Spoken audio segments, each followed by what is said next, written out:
So we just drew our cute little penguin with the Art for Kids Hub gang, right? And I drew along with them just like you did. I drew with Sharpie just so that it shows up a little bit better on screen. This is an example of a finished penguin with background.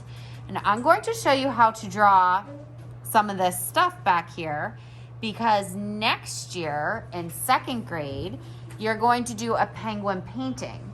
And I don't know if you noticed it hanging in the room ever, but it has these same glacier walls of ice behind it. So I'm going to teach you how to do that so that when we go to do the painting next year, it's not anything new for you. It will just be review for you.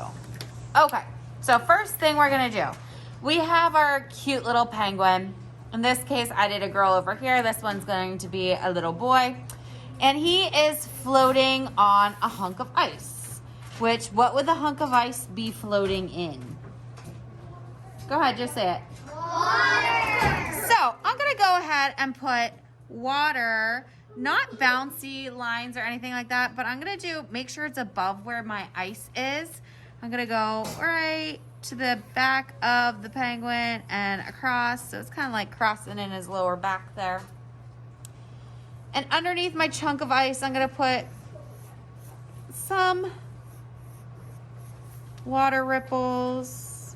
I don't want a whole lot back real far because you wouldn't really see them that much back there. Maybe some right here. I'm going to show you how to do the iceberg. We've done the horizon line. That is where the sky meets the land, or in this case, the water. We did a little water waves. Now let's do an iceberg. Very simple. But a lot of kids make it really hard for themselves by making their zigzag lines really tight together like blades of grass. We want them spread out and kind of big because these are huge chunks of ice, right? Glacier. So zigzag, not perfect. Look at how long that line is. This one might be short. Maybe this one's long and this one's short and this one's shorter, but this one's long. So spread it out.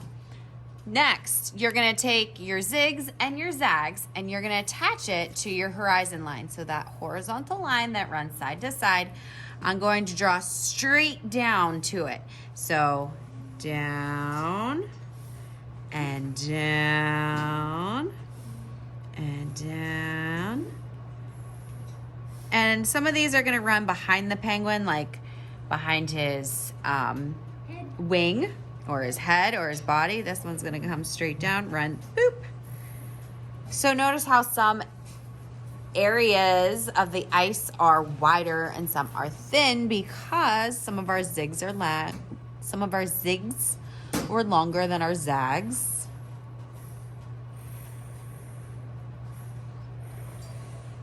And last but not least, so in this drawing that I colored, I did a sun behind some clouds. And it's super cute, but I could have done my sky like much more colorful, like a setting sun, maybe oranges and pinks and reds. So I think I'm gonna have my sun in this case setting behind my glacier so that I can have a very colorful sky. I could put in some clouds if I wanted to. Do you guys want to see how to do a cloud real quick? I know how. So that would just be a flat line with a bouncy line on top.